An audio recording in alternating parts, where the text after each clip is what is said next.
Je n'ai pas de commentaire à faire. Je ne sais pas, je n'avais pas les raisons pour lesquelles il venait.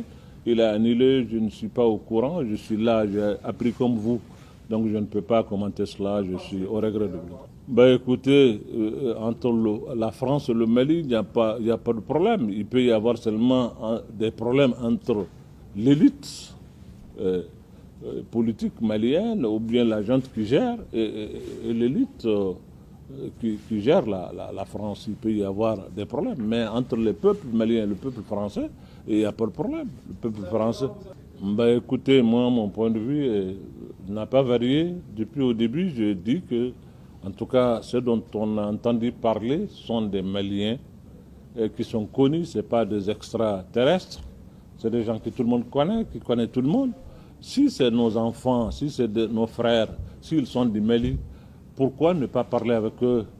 Ils n'étaient pas djihadistes à l'époque. C'est d'autres qui ont eu certainement le temps de leur inculquer des idées. Pourquoi nous ne tentons pas vraiment d'enlever ces idées-là chez eux pour vraiment les faire revenir à la raison? Et voilà ma proposition.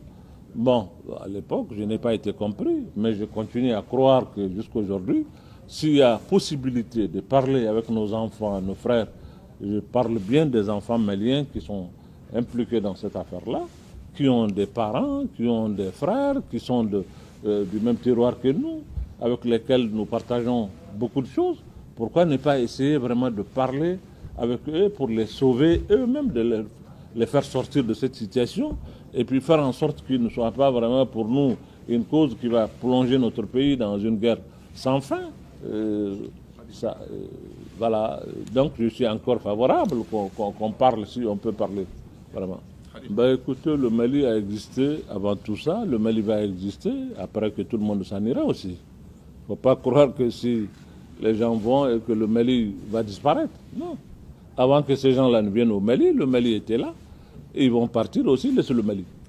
Le Mali seulement est un pays et une nation qui a connu des problèmes comme d'autres pays l'ont connu. Ce n'est pas quelque chose qui est seulement arrivé au Mali. Il y a beaucoup de pays qui sont aujourd'hui des puissances, qui ont connu des moments difficiles où le monde entier est allé à leurs cheveux pour qu'ils puissent vraiment retrouver leur souveraineté. Pourquoi aujourd'hui les gens pensent que, bon, si les gens s'en aillent, le Mali va disparaître? Non. Je crois qu'on remercie tous ceux qui sont venus pour nous aider à retrouver notre souveraineté, à restaurer notre dignité. Nous sommes reconnaissants envers ceux qui l'ont fait. Mais pensez aussi que si les gens s'en vont et que le Mali va disparaître, je ne pense pas qu'il soit ainsi.